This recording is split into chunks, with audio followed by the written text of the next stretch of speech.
নমস্কার। 2025 নভেম্বর এবং কন্যা রাশি কন্যা লগ্ন। কন্যা রাশি কন্যা লগ্নের জাতক জাতিকাদের নভেম্বর মাসের মাস ভিত্তিক রাশিফল। জ্যোতিষের পরিভাষায় যাকে গোচর ফল বলা হয় তাকেই প্রচলিতভাবে রাশিফল বলা হয়। রাশিফল মানুষের কাছে অত্যন্ত আগ্রহের, অত্যন্ত জনপ্রিয়। যারা জ্যোতিষ অনুরাগী তারা কিন্তু ভীষণভাবেই এই রাশি ফলকে অনুসরণ করে থাকেন। কন্যা রাশি কন্যা লগ্ন অর্থাৎ সাইন ভির্গো, ন্যাচারাল জোডিয়াকের যেটা 6th হাউস বা ষষ্ঠ ঘর। কন্যা রাশি কন্যা লগ্নের জাতক জাতিকাদের জন্য নভেম্বর মাস ঠিক কিরকম কাটবে, কি থাকছে কোয়ালিটি অফ টাইম বা সময়ের গুণগত বৈশিষ্ট্য। যাদের চন্দ্র রাশি বা মুন সাইন হচ্ছে কন্যা বা ভির্গো, যাদের লগ্ন বা অ্যাসেন্ডেন্ট হচ্ছে কন্যা বা ভির্গো, এই ভিডিও কিন্তু মূলত তাদের জন্য। কন্যা রাশি কন্যা লগ্নের জাতক জাতিকাদের নভেম্বর মাস ঠিক কিরকম কাটবে সেটা জানতে বা বুঝতে গেলে যেটা আমাদের প্রথমেই দেখতে হয়, যে সৌরমণ্ডলে যে সোলার সিস্টেমে আমরা রয়েছি সেখানে গ্রহদের কি গোচর, মুভমেন্ট, সঞ্চার ইত্যাদি সংঘটিত হচ্ছে, কারেন্ট প্রগ্রেশনে গ্রহদের কি অবস্থান তৈরি হচ্ছে এবং তার ভিত্তিতেই কিন্তু আমাদের এই মাস ভিত্তিক রাশিফল তৈরি হয়ে থাকে। কন্যা রাশি কন্যা লগ্নের জাতক জাতিকাদের জন্য নভেম্বর মাসে যেটা সর্বাধিক গুরুত্বপূর্ণ দিক তা হচ্ছে তাদের রাশি লগ্নের অধিপতি বুধ থার্ড হাউসে অবস্থান করে থাকছে এবং সেখানে থাকছে তাদের তৃতীয়ের অধিপতি মঙ্গল। এবং মঙ্গল কিন্তু কন্যা রাশি কন্যা লগ্নের জন্য একেবারেই পজিটিভ, ইতিবাচক নয়, তাকে মারকও বলা হয়ে থাকে। এবং সেখানে কিন্তু তাদের রাশি লগ্নের অধিপতি এবং দশমের অধিপতি বুধ সংযুক্ত হয়ে থাকছে।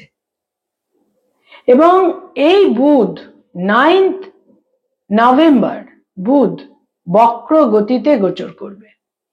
9th নভেম্বর বুধ বক্র গতিতে যাবে এবং সেখান থেকে 23rd নভেম্বর বুধ তাদের সেকেন্ড হাউসে চলে আসবে। এবং এখানে বুধ 29th নভেম্বর বুধ গিয়ে মার্গী গতিতে ফিরবে।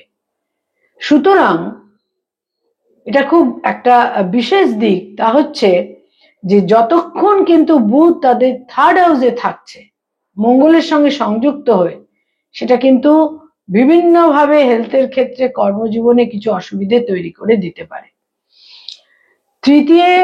থার্ড হাউসে তৃতীয় লর্ড মঙ্গল পুরো মাসটাই অবস্থান করে থাকছে। থার্ডের লর্ড মঙ্গল থার্ডে পুরো মাস থাকছে। শুক্র তাদের রাশি লগ্নে থাকছে প্রথম দুটি দিন। 2nd নভেম্বর শুক্র তাদের সেকেন্ড হাউসে গোচর করবে এবং এখান থেকে আবার শুক্র তাদের থার্ড হাউসে গোচর করবে 26th নভেম্বর। অষ্টম ঘরে তাদের কন্যা রাশি কন্যা লগ্নের যেটা সপ্তম ঘর 7th হাউস, সেখানে শনি থাকছে বক্র গতিতে 28শে নভেম্বর পর্যন্ত। এবং এই বক্রগতির শনির, সপ্তমস্থ বক্রগতির শনির পূর্ণ দৃষ্টি কিন্তু রাশি লগ্নের ওপরেই থাকছে। এবং শনি তাদের সপ্তমে 7th হাউসে মার্গী গতিতে ফিরবে 28শে নভেম্বর। এবং এই 28শে নভেম্বরের পর আমরা বলতে পারি কিছুটা কিন্তু তুলনামূলক শুভ। দ্বাদশে থাকছে কেতু পুরো মাস এবং ষষ্ঠে থাকছে রাহু পুরো মাস। 23rd নভেম্বর রাহু একটি নক্ষত্রের পরিবর্তন সংগঠিত হতে চলেছে রাহুর, এবং রাহু তাদের পূর্ব ভাদ্রপদ নক্ষত্র থেকে শতভিষা নক্ষত্রে গোচর করবে। 6th রাহু অত্যন্ত বলশালী হবে এবং কন্যা রাশি কন্যা লগ্নের জাতক জাতিকাদের বহু ক্ষেত্রে বিরোধিতা, বৈরিতা, অপোজিশন ইত্যাদিরও কিন্তু একটা বিনাশের জায়গাও কিন্তু তৈরি হচ্ছে। রবি তাদের সেকেন্ড হাউসে থাকছে 16th নভেম্বর পর্যন্ত এবং 16th নভেম্বর রবি তাদের সেকেন্ড হাউস থেকে থার্ড হাউসে গোচর করবে। আরেকটি অতীব গুরুত্বপূর্ণ গোচর এই মাসে থাকছে, তা হচ্ছে বৃহস্পতি। তাদের একাদশে 11th হাউসে বৃহস্পতি রয়েছে এবং সেখানে 11th নভেম্বর বৃহস্পতি বক্র গতিতে গোচর করবে।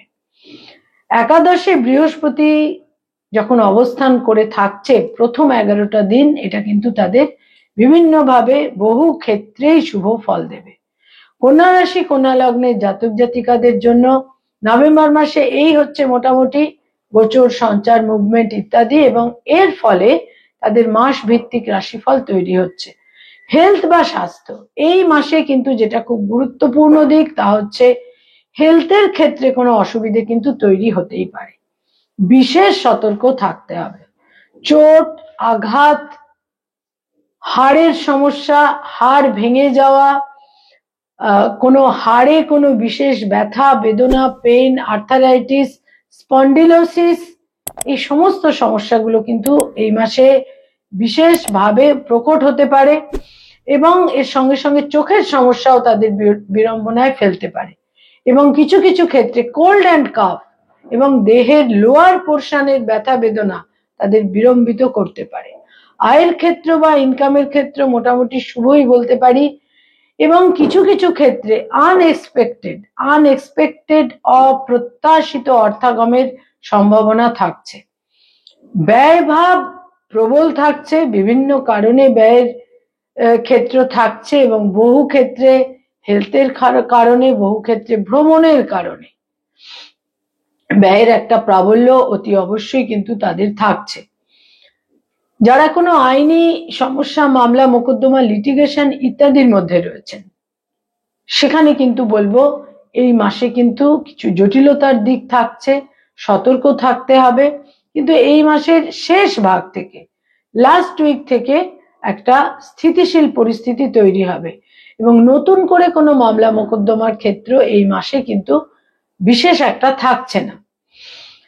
কন্যা রাশি কন্যা লগ্নের জাতক জাতিকাদের মধ্যে যারা পেরেন্টস, পিতামাতা, তাদের জন্য বলবো যে সন্তানের ক্ষেত্র শুভ, সন্তানের দূরযাত্রার যোগ থাকছে, সন্তানের অ্যাচিভমেন্টের যোগ থাকছে, এবং সাফল্যের যোগ কিন্তু থাকছে। যারা ফ্যামিলি প্ল্যানিং চাইছেন তাদের জন্য সন্তান লাভের ক্ষেত্রের যোগও কিন্তু এই মাসে বিশেষভাবে শুভ।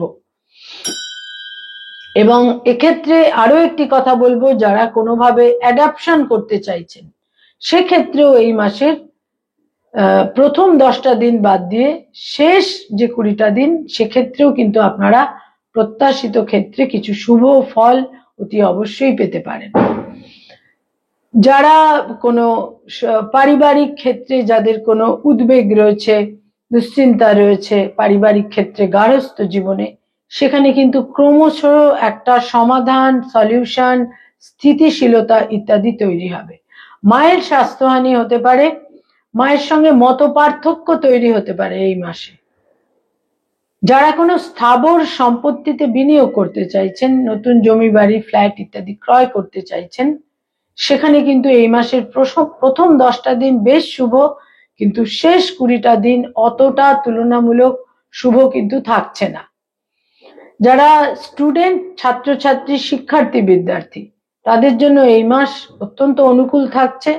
যথেষ্ট পরিশ্রম, অধ্যবসায় ইত্যাদির প্রয়োজনও থাকছে, এবং এই মাস বিভিন্নভাবে আপনাদের অ্যাচিভমেন্টের ক্ষেত্রকে তৈরি করে দেবে, এবং বহু ক্ষেত্রেই আপনারা সাফল্য পাবেন। এবং যারা উচ্চ শিক্ষার সঙ্গে সংযুক্ত, যারা পিএইচডি করছেন, রিসার্চ ওরিয়েন্টেড কাজ করছেন, তারাও কিন্তু যথেষ্ট পরিশ্রম সাপেক্ষে বিশেষ শুভ ফল এই মাসে লাভ করতে পারেন।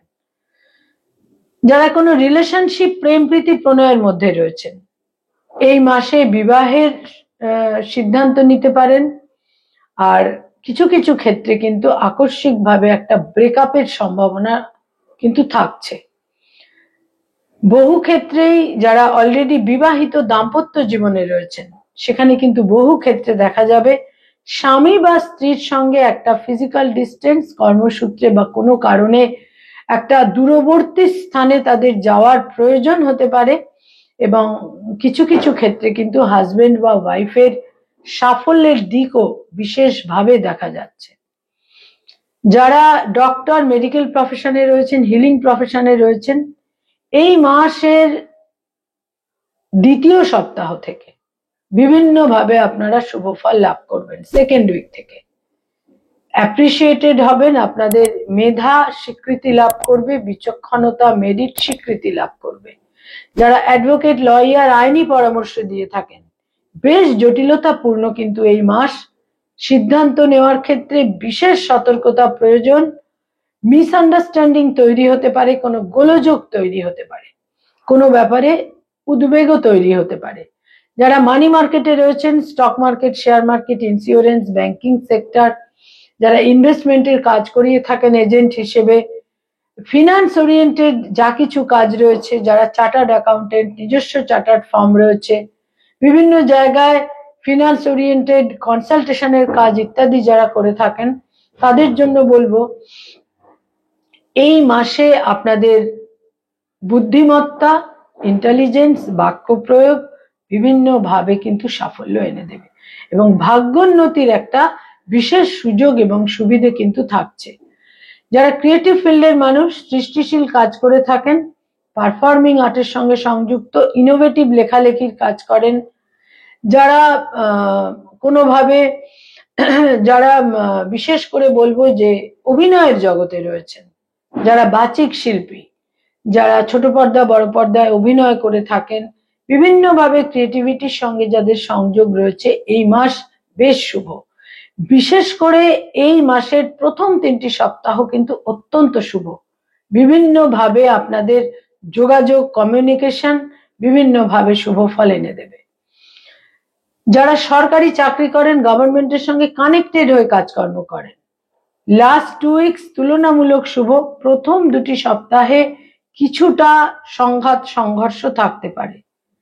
যারা বেসরকারি ক্ষেত্রে কাজকর্ম করেন, আইটি সেক্টরে রয়েছেন, সেক্ষেত্রে বলবো যে এই মাসের প্রথম 3টি সপ্তাহ কিন্তু আপনাদের ফেভারে থাকবে। কিছু কিছু ক্ষেত্রে আপনারা লাভবান হবেন, কিন্তু শেষ সপ্তাহে কোনো ট্রাভেল করবার প্রয়োজন হতে পারে, কোনো দূরবর্তী স্থানে যাবার প্রয়োজন হতে পারে, আউট অফ স্টেট বা ইত্যাদি, বা দেশের বাইরে। যারা পড়ানোর কাজ করেন, স্কুল কলেজ ইউনিভার্সিটিতে পড়িয়ে থাকেন, ফ্যাকাল্টি হিসেবে বিভিন্ন ইনস্টিটিউটে পড়ানোর কাজ করেন, এই মাস তাদের জন্য বেশ শুভ। আপনাদের বিভিন্নভাবে কলিগদের সঙ্গে সম্পর্কের উন্নতি, ছাত্রছাত্রীদের সঙ্গে সম্পর্কে উন্নতি, বিভিন্নভাবে যোগাযোগ, কমিউনিকেশন সর্বক্ষেত্রেই একটা শুভ ফল এনে দেবে। যারা ব্যবসা বাণিজ্য করেন, বিজনেস ওরিয়েন্টেড পিপল, তাদের জন্য বলবো অর্থাগমের যোগ থাকলেও প্রচুর পরিশ্রম এবং অধ্যবসায়ের কিন্তু প্রয়োজন হবে। যারা hotel and hospitality, tour and travel এই ধরনের কাজ করেন, নেটওয়ার্কিং এর ব্যবসার সঙ্গে সংযুক্ত, এই মাসের প্রথম 3টি সপ্তাহ বিশেষভাবে আপনাদের ফেভারে থাকছে, সাফল্য লাভের যোগ বিশেষভাবে থাকছে। যারা কোনো প্লেজার ট্রিপে যেতে চাইছেন, ভ্রমণে যেতে চাইছেন, এই মাসের 10 তারিখের পর থেকে, 10th নভেম্বরের পর থেকে সেই সম্ভাবনা প্রবল। বিশেষ কোনো জটিলতার ক্ষেত্রেও কিন্তু থাকছে না।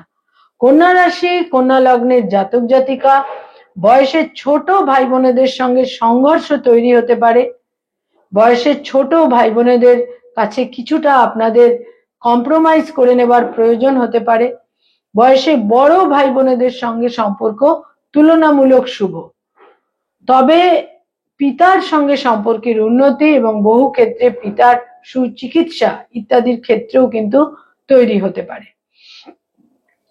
এবং কন্যা রাশি, কন্যা লগ্নের জাতক জাতিকা, তাদের জন্য এই মাসে কয়েকটি রং বা কালার অত্যন্ত আপনাদের ফেভারে থাকছে। তার মধ্যে গাঢ় নীল রংটিকে আপনারা দৈনন্দিন প্রাত্যহিক জীবনে ব্যবহার করতে পারেন। তার মধ্যে নেভি ব্লু বা গাঢ় নীল, এবং তার সঙ্গে বটল গ্রিন, গাঢ় নীলের সঙ্গে সঙ্গে গাঢ় সবুজ, এই রংটিকেও ব্যবহার করতে পারেন।